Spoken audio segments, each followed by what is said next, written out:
మ్మ్. ఒక్కసారి ఈ దృశ్యాన్ని ఊహించుకుందాం. మన ముందు ఒక కంప్యూటర్ స్క్రీన్ ఉంది. అందులో ఉన్న సిస్టమ్ అంతా ఆకుపచ్చ రంగులో మెరుస్తోంది.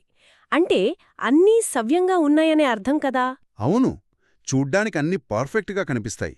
అన్ని అప్రూవల్స్ డిజిటల్గా సంతకం చేయబడి ఉంటాయి. ట్రాకింగ్ స్టేటస్ కూడా డిస్పాచ్డ్ అని స్పష్టంగా చూపిస్తూ ఉంటుంది. ఎగ్జాక్ట్లీ. కానీ నేరుగా వెళ్ళి ఆ వస్తువులు ఉండాల్సిన గోదాము లేదా వేర్హౌస్ తలుపులు తెరిచి చూస్తే అక్కడ ఆ పెట్టెలు ఒక్క అంగుళం కూడా కదల్లేదనుకోండి, అక్కడే దుమ్ముబట్టి ఉన్నాయి. ఇప్పుడు దీన్ని మనం ఏమంటాం? దాన్ని ఏదైనా టెక్నికల్ గ్లిచ్ అంటామా, లేక ఒక చిన్న పొరపాటు అంటామా అనేది పెద్ద ప్రశ్న. రైట్. లేదా ఎవరైనా ఉద్దేశపూర్వకంగా చాలా పకడ్బందీగా అల్లిన వల అంటామా? కాగితాలపై అన్నీ పక్కాగా ఉన్నట్లు భ్రమ కల్పిస్తూ అసలు నిజాన్ని మాయం చేసే ఇలాంటి అదృశ్య రికార్డుల గురించి ఈరోజు మన లోతైన విశ్లేషణలో చర్చించబోతున్నాం. ఖచ్చితంగా. డిజిటల్ వాస్తవికతకు భౌతిక వాస్తవికతకు మధ్య ఉన్న ఈ అగాధం గురించి చర్చించడం నిజంగా చాలా ఆసక్తికరం.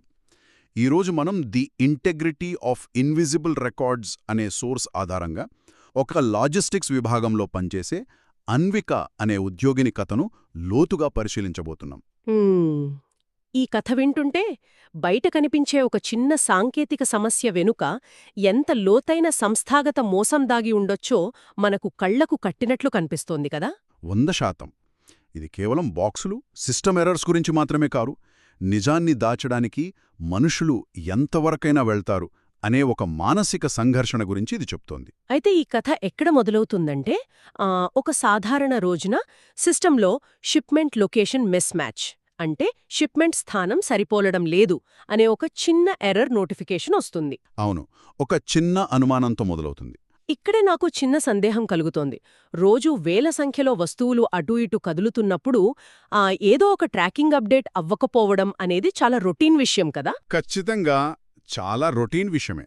మరి అలాంటప్పుడు ఒక డెలివరీ ఆలస్యమైందేమో అని వదిలేయకుండా అన్విక మనసులో ఈ సందేశం ఒక దాగిన నిజంలాగా ఎందుకనిపించింది? కేవలం ఒక చిన్న మిస్మ్యాచ్ను చూసి ఆమె అంతగా ఎందుకు రియాక్ట్ అయింది అంటారు? ఎందుకంటే ఒక వ్యవస్థను లోతుగా అర్థం చేసుకున్న వారికి ఏది సాధారణమైన పొరపాటో, ఏది ఉద్దేశపూర్వకమైన తప్పిదమో ఇట్టే తెలిసిపోతుంది. అన్విక కూడా అదే చేసింది. ఎర్రర్ రావడం సాధారణమే కావచ్చు. ఓహో, అంటే ఆ ప్యాటర్న్ ఏదైనా తేడాగా ఉందా? అవును, ఆ ఎర్రర్ వచ్చిన ప్యాటర్న్, ఆ సమయంలో ఇతర డాక్యుమెంట్లు అప్రూవ్ అయిన విధానం ఆమెలో అనుమానాన్ని రేకెత్తించాయి. ఒక సిస్టమ్ ఫెయిల్ అయినప్పుడు దానికి సంబంధించిన అన్ని పనులు ఆగిపోవాలి కదా. అవును, లాజికల్గా అలాగే జరగాలి కదా. కానీ ఇక్కడ సిస్టమ్ ఎర్రర్ చూపిస్తున్నా డాక్యుమెంటేషన్ మాత్రం ముందుకు సాగిపోతోంది. అంటే ఎవరో కావాలనే దాన్ని బైపాస్ చేస్తున్నారు. అందుకే ఆమె వెంటనే అప్డేట్స్ కోసం అడగడం మానేసి నేరుగా లాజిస్టిక్స్ బృందాన్ని సంప్రదించింది.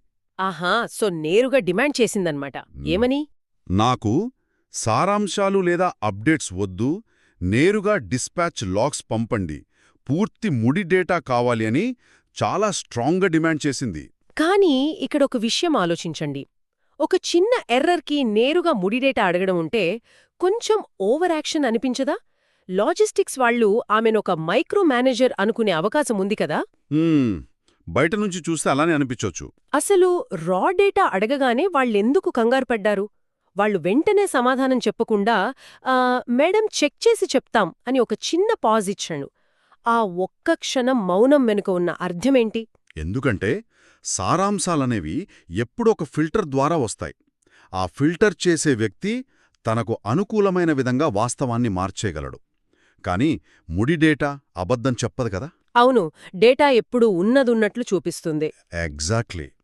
ఆ లాజిస్టిక్స్ బృందమిచ్చిన ఆ చిన్నపాటి విరామం కేవలం జాప్యం కాదు, అది వారి భయానికి సంకేతం. క్యూరియాసిటీకి, డేటాను ప్రశ్నించే తత్వానికి వ్యవస్థలు ఎప్పుడూ భయపడతాయి. ఇది వింటుంటే నాకొక భలే పోలిక గుర్తుస్తోంది. ఇది ఎలా ఉందంటే హోటల్లో వండిన కూరలో ఏదో తేడా ఉందనిపిస్తోంది. వెయిటర్ని అడిగితే వాడేదో ఒకటి. ఖచ్చితంగా వాడేదో ఒక సాగు చెబుతాడు. ఈరోజు వంటవాడు మారాడనో లేదా మసాలా ఎక్కువ అయిందనో. అది వాళ్ళిచ్చే సారాంశం. రైట్. కాని మనం ఆ సాకుతో ఆగిపోకుండా నన్ను మీ వంటగదిలోకి తీసుకెళ్ళండి, మీరు వాడుతున్న ముడి సరుకులను పచ్చి కూరగాయలను నేను కళ్ళారా చూడాలి అని డిమాండ్ చేస్తే ఖచ్చితంగా వణుకు పుడుతుంది. ఎందుకంటే అక్కడ కుళ్ళిన కూరగాయలున్నాయని నిజం వాళ్ళకి తెలుసు. ఇక్కడ డిస్పాచ్ లాక్స్ అడగడం కూడా అలాంటిదే. ఆ చెక్ చేసి చెబుతామనే సమాధానం వెనుక వాళ్ళు తమ రికార్డులను ఎలా మేనేజ్ చేయాలి అనే ఆందోళన దాగి ఉంది. భలే చెప్పారు. అయితే అన్విక వాళ్ళు డేటా పంపుతారు కదా అని వెయిట్ చేస్తూ కూర్చోలేదు. డిజిటల్గా డేటా ఇవ్వడానికి వాళ్ళు వెనుకడుగు వేస్తున్నారని గ్రహించి నేరుగా ఆ భౌతిక ప్రదేశానికే బయలుదేరింది. అవును, నేరుగా ఆ వేర్హౌస్కే వెళ్ళింది. అసలు అక్కడికి వెళ్లడం ఆమె పని కాదు కదా. ఎవరూ ఆమెను వెళ్లమని ఆర్డర్ వేయలేదు. కాని ఆమె అక్కడికి వెళ్ళినప్పుడున్న వాతావరణం, ఆ సెట్టింగ్ ఒక నాటకీయమైన సినిమా సీన్లాగా అనిపిస్తోంది. నిజంగానే అక్కడంతా సైలెంట్గా ఉంది. పరికరాలు పేర్చున్నాయి, దుమ్ము పట్టుంది, డిజిటల్ ఎంట్రీలు మామూలుగానే జరుగుతున్నాయి. అంతా చాలా సాధారణంగా ఉంది. ఇక్కడే మనం ఒక ముఖ్యమైన విషయాన్ని గమనించాలి కదా. మోసం జరుగుతున్న ప్రదేశం ఎప్పుడూ గందరగోళంగా ఉండదు. అది చాలా క్రమశిక్షణగా, మరీ సాధారణంగా, అంటే టూ నార్మల్గా కనిపిస్తోంది. కరెక్ట్. ఆ సాధారణత్వమే ఒక ముసుగు. బయట కనిపించే ప్రశాంతత లోపల ఉన్న తుఫానును కప్పిపుచ్చుతోంది అంటారు గదా. ఆ వేర్హౌస్ పరిస్థితి సరిగ్గా అలాగే ఉంది. ఆ సూపర్వైజర్ కూడా అన్వికను చూసి కంగారు పడుతూనే మేడం వస్తున్నట్లు చెప్పలేదేంటి అని అడుగుతాడు. అప్పుడు ఆమె చాలా ప్రశాంతంగా నిన్నటి డిస్పాచ్ రికార్డ్స్ చూడాలి అని అడుగుతుంది. వాడు ఒక రిజిస్టర్ తీసి అందులో ఒక లైన్ చూపిస్తాడు. డిస్పాచ్డ్ అని రాసి ఉంది. ఇక్కడ ఒక ఆసక్తికరమైన సంభాషణ జరుగుతుంది. దీన్ని ఎవరూ సంతకం చేశారు అని ఆమె అడిగితే కాంట్రాక్టర్ టీమ్ సార్ అని వాడి దగ్గర్నుండి జవాబు వస్తుంది. అవును, కాంట్రాక్టర్ అని చెప్పి తప్పించుకోబోతాడు. కాని అన్విక తర్వాతి ప్రశ్న అడుగుతుంది, మరి దీన్ని ఎవరు వెరిఫై చేశారు అని. ఆ క్షణం అక్కడ వాతావరణమంతా ఒక్కసారిగా స్తంభించిపోతుంది. ఒక భయంకరమైన నిశ్శబ్దం. ఆ నిశ్శబ్దం ఎలాంటిదంటే అందులో ఎలాంటి గందరగోళం లేదు. తాము ఒక పెద్ద తప్పు చేశాము, ఆ విషయం ఇప్పుడు పట్టుబడింది అనే ఒక స్పష్టమైన స్పృహ ఆ మౌనంలో ఉంది. అంటే దొరికిపోయాము అనే ఫీలింగ్ అన్నమాట. అవును, అది ఒక క్రిమినల్ అడ్డంగా దొరికిపోయినప్పుడు ఏర్పడే నిశ్శబ్దం. కాంట్రాక్టర్ సంతకం చేశాడు అని చెప్పడం చాలా సులభం, ఎందుకంటే ఆ బాధ్యతను వేరొకరి మీద నెట్టేవచ్చు. అవును కదా. కానీ ఎవరు వెరిఫై చేశారు అన్నప్పుడు ఆ వ్యవస్థలో ఉన్న ఒక అంతర్గత ఉద్యోగి కూడా ఈ మోసంలో భాగస్వామి అనే నిజం బయటపడుతోంది. అయితే ఇక్కడ నాకు పెద్ద డౌట్ వస్తోంది. వాళ్ళు అలా సైలెంట్ అయిపోయి దొరికిపోగానే నేను గనక ఆ స్థానంలో ఉంటే, ఏంటి మోసం, వస్తువులిక్కడే పెట్టుకుని డిస్పాచ్ అయినట్లు ఎందుకు అబద్ధాలు రాస్తున్నారు అని అక్కడే గట్టిగా నిలదీసేదాన్ని. సహజంగా ఎవరైనా అలాగే చేస్తారు. కాని అన్విక అలా చెయ్యలేదు. ఆ మౌనాన్ని అలాగే ఉంచి కేవలం ఆ లాగ్ను ఒక ఫోటో తీసుకుని ఏమీ మాట్లాడకుండా అక్కడ్నుండి బయటకొచ్చేసింది. అసలు అలా సైలెంట్గా ఎందుకొచ్చేసింది? అదే అన్విక వ్యూహం. ఒకవేళ ఆమె అక్కడే వారిని నిలదీసి ఉంటే ఏమయ్యేదో ఒక్కసారి ఆలోచించండి. వాళ్ళు వెంటనే ఏదో ఒక అబద్ధం అల్లేవారు. లేదంటే వాళ్లే పై అధికారులకు ఫోన్ చేసి కంప్లైంట్ చేసేవారేమో. అవును, అన్విక తమను వేధిస్తోందని ఎదురుదాడి చేసేవారు, లేదా ఆధారాలను నాశనం చేసేవారు. ఆమె వాళ్లకు ఆ అవకాశం ఇవ్వలేదు. ఘర్షణ పడటమంటే మన దగ్గరున్న బలాన్ని ముందుగానే చూపించేయడం. ఓహో, అంటే వాళ్ళని అలర్ట్ చేయకున్నా సైలెంట్గా వచ్చేసిందనమాట. ఎగ్జాక్ట్లీ. నిశ్శబ్దంగా ఒక ఫోటో తీసుకోవడం ద్వారా నాకు నిజం తెలుసు, దానికి ఆధారం నా దగ్గర ఉంది అనే ఒక బలమైన సందేశాన్ని వాళ్ల మెదళ్లల్లో వదిలేసింది. ఇది సైకలాజికల్ వార్ఫేర్లో చాలా కీలకమైన అడుగు. అంటే పోరాటమనేది అప్పటికప్పుడు ఆవేశపడి చేసేటి కాదు, పక్కా ఆధారాలతో చేయాలి అంటారు. సరే, ఆ సాయంత్రం ఏం జరిగిందో చూద్దాం. అన్విక తన డెస్క్ దగ్గర కూర్చుని తాను తెచ్చిన డాక్యుమెంట్స్ అన్నీ పక్కపక్కన పెట్టి విశ్లేషించడం మొదలుపెట్టింది. సైట్ రిక్వైర్మెంట్ డాక్యుమెంట్ ఉంది, దానికి తగ్గట్టు డిస్పాచ్ ఎంట్రీ ఉంది, ట్రాన్స్పోర్ట్ అయినట్లు కన్ఫర్మేషన్ కూడా ఉంది. అంటే కాగితం మీదున్న అంకెలు, సంతకాలు అన్నీ ఒకదానికొకటి పర్ఫెక్ట్గా సరిపోల్తున్నాయి కదా. అంతా పక్కాగా ఉంది. కాని వాస్తవానికి ఆ వేర్హౌస్ నుండి ఒక్క వస్తువు కూడా కదలలేదు. కాగితంపై అన్నీ సవ్యంగా ఉండి భౌతికంగా పని జరగకపోవడం ఎలా సాధ్యం? అసలు ఈ మోసం వెనుకున్న మెకానిజం ఏంటంటారు? దీన్నే బ్యూరోక్రటిక్ వ్యవస్థలలో డాక్యుమెంటేషన్ సృష్టించే సమాంతర వాస్తవికత లేదా ప్యారలల్ రియాలిటీ అంటారు. పెద్ద పెద్ద సంస్థల్లో టాప్ మేనేజ్మెంట్కు భౌతికంగా ఏం జరుగుతుందో చూసే సమయం ఉండదు కదా. అవును, వాళ్లంతా సిస్టంలోనే చూసుకుంటారు. కరెక్ట్. వాళ్లు కేవలం డాష్బోర్డ్లు, ఎక్సెల్ షీట్లు మాత్రమే చూస్తారు. ఎవరైతే ఆ సిస్టంలోకి డేటాను ఎంటర్ చేస్తారో వాళ్లు రాసిందే నిజమైపోతుంది. ఇక్కడ కాంట్రాక్టర్లకు ఒక టార్గెట్ ఉంటుంది. ఈ నెలాఖరులోపు ఇన్ని వస్తువులు డిస్పాచ్ చేస్తేనే వాళ్లకు బిల్లులు పాస్ అవుతాయి. ఓ, అంటే ఆ టార్గెట్ కోసమే ఈ మోసం జరుగుతోందా? అవును. భౌతికంగా ట్రాన్స్పోర్ట్ దొరకకపోవడమో లేదా వస్తువులు డ్యామేజ్ అవ్వడమో జరుగుతుంది. అప్పుడు పెనాల్టీలు పడకుండా ఉండటానికి వాళ్లు సంస్థలోని లోపలి వ్యక్తులతో కుమ్మక్కై కేవలం సిస్టంలో మాత్రం డిస్పాచ్ అయినట్లు ఫేక్ రికార్డులు సృష్టిస్తారు. అంటే మనం ఒక ఎక్సెల్ షీట్లో గ్రీన్ కలర్ చూడగానే ఆటోమేటిక్గా మన బ్రెయిన్ అంతా బాగుంది అని నమ్మేస్తుంది కదా. డాక్యుమెంట్స్ అనేవి వాస్తవాన్ని ప్రతిబింబించడానికి పుట్టాయి, కానీ అవే వాస్తవాన్ని కప్పిపుచ్చే ముసుగులుగా ఎలా మారిపోయాయో వింటుంటే నిజంగా ఆశ్చర్యంగా ఉంది. అదే కదా, ఆ సంతకాలకు ఆ రికార్డులకు అసలు విలువే లేకుండా పోయింది. ఇదంతా కనుక్కున్న అన్వికకు ఈ సమస్య కేవలం ఒక చిన్న లాజిస్టిక్స్ ఎర్రర్ కాదు, ఇది చాలా పెద్ద స్కామ్ అని అర్థమైపోతుంది. కరెక్ట్గా అదే సమయానికి రమేష్ నుండి ఫోన్ కాల్ వస్తుంది. అవును, ఆ ఫోన్ కాల్ ఈ కథలో ఒక టర్నింగ్ పాయింట్ అని చెప్పాలి.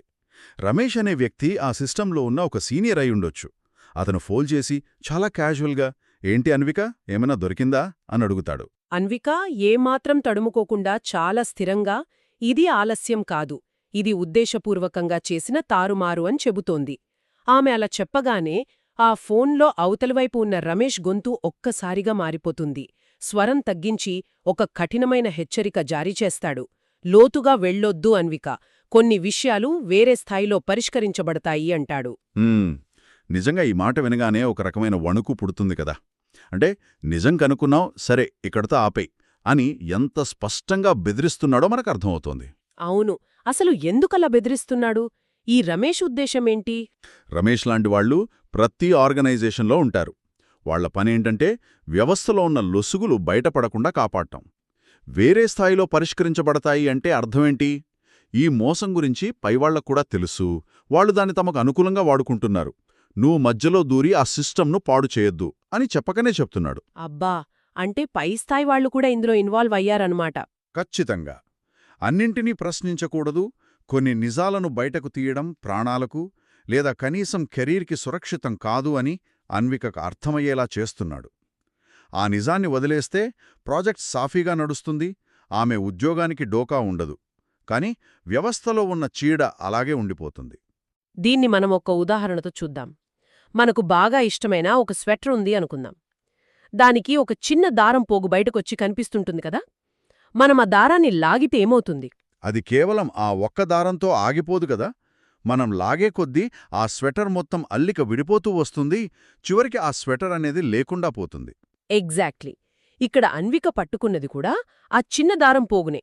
రమేష్ భయం ఏంటంటే ఆమె ఆ దారాన్ని లాగితే ఆ ఫేక్ రికార్డ్స్ వెనుక ఉన్న కాంట్రాక్టర్ల నెట్వర్క్, వాళ్లకు సహకరిస్తున్న మేనేజర్లు, మొత్తం సంస్థాగత డొల్లతనమంతా బయటపడుతుంది. అంతేకదా, ఎవరికి ఎంత వాటా వెళుతుందో కూడా తెలియచ్చు. అందుకే వాళ్లు ప్రాణభయంతో హెచ్చరిస్తున్నారు. కానీ నాకొక చిన్న ప్రశ్న. ఆ రమేష్ ప్రాక్టికల్గా ఆలోచించి, సరే జరిగిందేదో జరిగింది, రేపట్నుంచి సరిగ్గా పంపిస్తాంలే అని కవర్ చేసుకోవచ్చు గదా. మరి బెదిరించడం ఎందుకు? ఎందుకంటే ఒకసారి మీరు నిజాన్ని చూశారని వాళ్ళకి తెలిస్తే మీరు వాళ్ళ నెట్వర్క్కు ఒక ముప్పుగా మారుతారు. సంస్థాగత మౌనం లేదా ఇన్స్టిట్యూషనల్ సైలెన్స్ అనేది ఎంత పవర్ఫుల్ అంటే, ఒక తప్పు జరుగుతుందని అందరికీ తెలుసు, కాని ఎవ్వరూ మాట్లాడరు. అంటే అందరికీ ఆ తప్పుతో ఏదో ఒక లాభముండి ఉంటుందా? అవును, ఆ తప్పుతో ఎంతో కొంతమందికి ఒక సౌకర్యం ఏర్పడి ఉంటుంది. ఆ సౌకర్యాన్ని ఎవరైనా ప్రశ్నిస్తే వెంటనే వాళ్ళని ఏకాకిని చేస్తారు. రమేష్ బెదిరింపు వెనుకున్న ఉద్దేశం ప్రాక్టికాలిటీ కాదు, ఆ వ్యవస్థ తాలూకు అధికారాన్ని కాపాడుకోవడం. నిజమే. ఈ పరిస్థితుల్లో సత్యాన్ని కాపాడటమనేది కేవలం ఒక ప్రొఫెషనల్ బాధ్యత మాత్రమే కాదు, అదొక వ్యక్తిగత రిస్క్ కూడా. ఇక ఈ కథలోని అత్యంత ఉత్కంఠభరితమైన ఘట్టానికి వద్దాం. మరుసటి రోజు ఉదయం టీం మీటింగ్ అంతా జరుగుతోంది. మేనేజర్ గదిలోకొచ్చాడు. అందరూ కూర్చున్నారు. వాతావరణం చాలా సీరియస్గా ఉంది. మేనేజర్ అన్విక వైపు చూసి, ఏమైనా అప్డేట్ ఉందా అని అడిగాడు. అక్కడ సీన్ మామూలుగా ఉండదు. అన్విక తన చేతిలో ఆ ఫేక్ లాగ్స్ ఉన్న ఫైల్ పట్టుకుని నిలబడింది. ఆ క్షణం ఆమె మనసులో ఎలాంటి సుడిగుండం తిరుగుంటుందో ఊహించగలరా? అది కేవలం ఒక ఫైల్ను టేబుల్ మీద పెట్టడం కాదు, ఒక కఠినమైన నిర్ణయం తీసుకోవాల్సిన క్షణం. ఖచ్చితంగా. ఆ మీటింగ్ రూంలో ఉన్న ఆ కొన్ని సెకండ్ల సమయం ఒక వ్యక్తిగత నిజాయితీకి అతి పెద్ద పరీక్ష అని చెప్పాలి. ఈ సోర్స్ మరియు ఈ కథ నుండి మనం గ్రహించాల్సిన అత్యంత కీలకమైన అంశాలు మూడున్నాయి. ఆ మూడంశాలేంటో వివరిస్తారా? తప్పకుండా. మొదటిది, మనం ఎదుర్కొనే అన్ని సమస్యలు కేవలం టెక్నికల్,